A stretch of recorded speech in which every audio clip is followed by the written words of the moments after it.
Namaste, I'm JVN Professor Dr. Sapna Gehlot and my subject is Political Science. Department is Humanities and Social Science in the Faculty of Education and Methodology. आपने देखा था कि जो सबसे पहले हम लोगों ने क्या डिस्कस किया था, there is about the political science introduction meaning definition of political science. ये आपने देखा था कि जब हमने लास्ट सेशन में इसके लिए देखा था कि व्हाट इज़ पॉलिटिकल साइंस क्या है.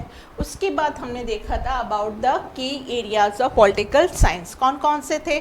Political theory, comparative politics, international relations, political economy, public administration and public policy and the political methodology. उसके बाद आप लोगों ने देखा कि there is a why political science matters. सबसे पहले तो इसका भी हमने देख लिया था कि लास्ट सेशन में हमने इसके लिए पूरी स्टडी करी थी. नेक्स्ट हमने लिया था introduction to political science. Introduction के लिए आपने देखा था कि पॉलिटिकल साइंस क्या है. It is one of the oldest among sciences है. तो इतना चीज़ आप लोगों ने देख लिया था कि लास्ट सेशन में हमने देखा था about the what is political science क्या है, की एरियाज क्या है, why political science and the introduction of political science. अब हम शुरू करते हैं अबाउट, जब हम इंट्रोडक्शन के लिए देखते हैं तो हम ये देखते हैं कि पॉलिटिकल साइंस क्या है. एक सोशल साइंस है जो किसके साथ डील्स कर रहा है.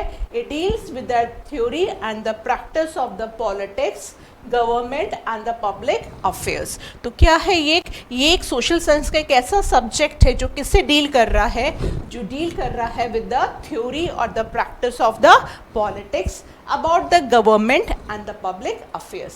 It explores how societies organize power, make collective decisions and address issues of authority, justice, rights and responsibilities. तो हम लोगों ने क्या देखा कि it explore करता है किस चीज़ का, कि how societies organize कर रही है to power, make the collective decisions and address issues of authority. जिसमें हमें पता चलता है कि पॉलिटिकल साइंस में हम पूरे किसकी स्टडी कर रहे हैं, पॉलिटिक्स की कर रहे हैं, गवर्नमेंट की बात कर रहे हैं, उसके थ्योरी को भी देख रहे हैं, उसके प्रैक्टिस को भी वर्क कर रहे हैं और about the authority, justice, rights, इन सब की स्टडी देख रहे हैं.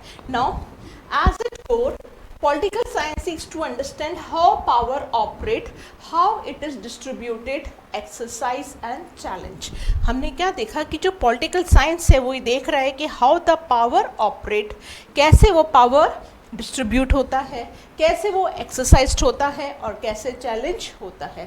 It analyses the functioning of the government and the political institutions, the behaviour of the political actor such as the voters, politicians and the interest groups, and the development and implementation of the law and policies. So what you have seen कि as it core political science क्या कर रहा है, ये समझ रहा है कि what is a power कैसे operate कर रहा है, that how it is distributed, how it is exercised and challenge. ये एनालाइज कर रहा है the functioning of the government का और पॉलिटिकल इंस्टीट्यूशंस का, the behaviour of the political behaviour of actors such as the voters, politicians and interest groups and the development and the implementation of the law and policies. Political science draws on history, philosophy, economics, sociology and law to offer a comprehensive view of political life. तो हमने क्या देखा कि political science क्या कर रहा है, it draws कहाँ से, political science ने कहाँ से लिया है, from how it's correlate to history, to philosophy, to economics, to sociology and law to offer a comprehensive view of political life. It not only studies the structure of government and political system, but it also about the democracies, monarchies, dictatorships, but also evaluate how political ideologies like the liberalism, conservatism, socialism shape the public life. Next, key objectives of political science. So what are the key objectives of political science? First, to understand the nature and purpose of the government. What is the nature of the government? What is the purpose of the government? To study how power and resource are distributed in society. Next, to evaluate the political institutions and their effectiveness. Next, to promote the civic awareness and the responsibilities, citizenship. And the next is to develop the frameworks for resolving conflicts and the ensuring justice. So what are the key objectives of political science? The very first thing is to understand the nature and purpose of the government, to study how the power and resources are distributed in society, how to evaluate political institutions and their effectiveness, कैसे, and to promote the civic awareness and the responsible citizenship, to develop framework for resolving conflicts and for ensuring justice. अब आते हैं about the origin of political science. The origin of political science can be traced back to ancient civilization, particularly by the Greeks and Rome. तो अगर हम शुरुआत देखते हैं इसका origin of political science का, वो होता है कहाँ से? Greeks and Rome. Political science is a science which deals with the state and the government. ये बहुत ही सिंपल बात है. कोई आपसे पूछे कि political science क्या है तो आप कह सकते हो कि political science एक ऐसा science है, ये एक ऐसा subject है जो किससे deal कर रहा है? With the state and with the government.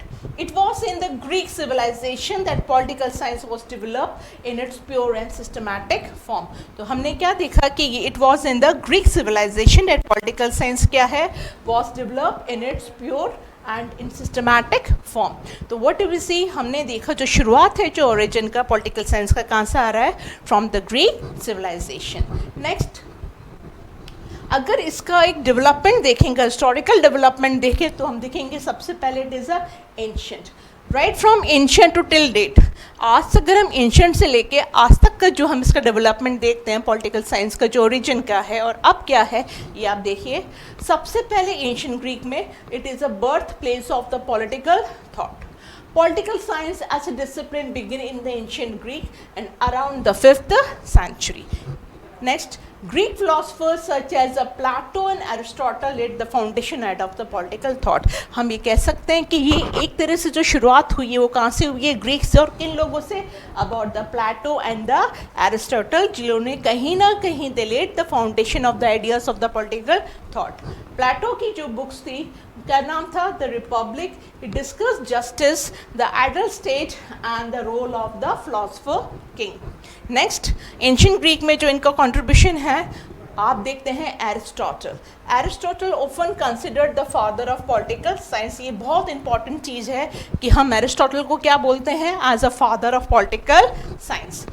इनकी एक बुक थी, he wrote the politics, where he analyse different forms of government and like monarchy, aristocracy, polity, etc., and emphasize the role of the state in the achieving the good life. So in ancient Greek में जो हम देखते हैं इसका political science का जो contribution है शुरुआत होती है कहाँ से? From the Greek में. और कौन से रहे philosophers थे जिन्होंने who laid the foundation ideas of the political? The first is the Plato and then it is Aristotle. Second, अगर हम रोम को देखते हैं about the Rome को देखते हैं about the ancient Rome में तो Roman thinkers like the Cicero contribute to political philosophy with the ideas about the law, citizenship and the republicanism. Roman law and governance had a significant influence on the later political thought in Europe. Next, come to medieval period. In medieval period आप देखते हैं सबसे पहले जब हमने देखा कि it is a ancient of this, now it come to medieval period. Political science was closely tied to religion and the morality during this period. यानी ये वो टाइम रहा जब political science किसके साथ हो गया है? जहाँ religion and morality एक दूसरे से जुड़ा हुआ है. Thinkers like the Augustine and the Thomas Aquinas explored the relationship between the divine authority and the earthly government. Fourth stage आता है Renaissance and Enlightenment.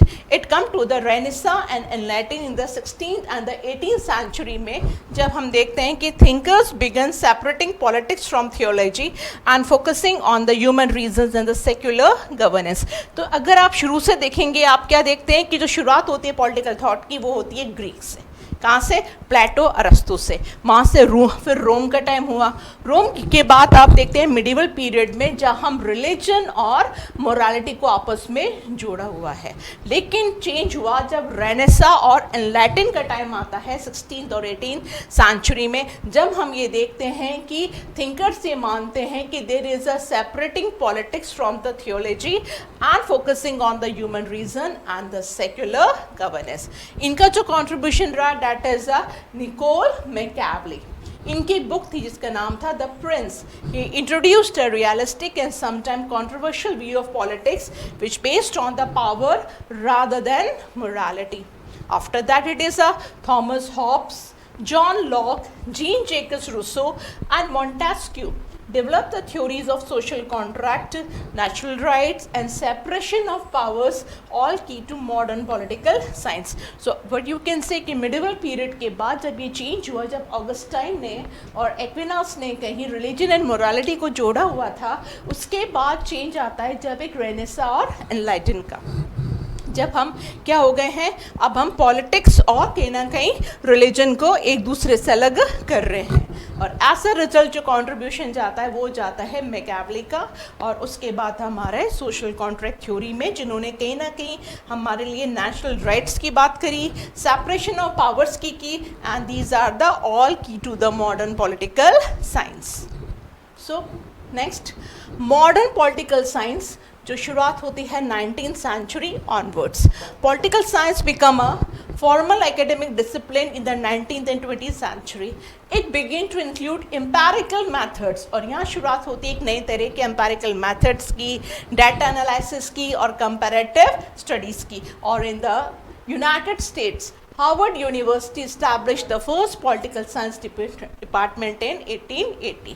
So you can say the origin of political science is deeply rooted in the philosophical tradition of ancient Greece, evolved through the Roman law and the Christian theology in the medieval period, and matured during the Enlightened and modern era into a systematic, empirical and the global discipline. Today, political science continues to evolve, addressing contemporary issues such as democracy, globalization, human rights and the political conflict. तो हमने देखा इसका origin और जो development है वो right from BC से शुरू होके आज contemporary में आ गया है, जहाँ पे अब हम globalization, human rights and political conflicts पे आ गए हैं. Thank you so much for the session.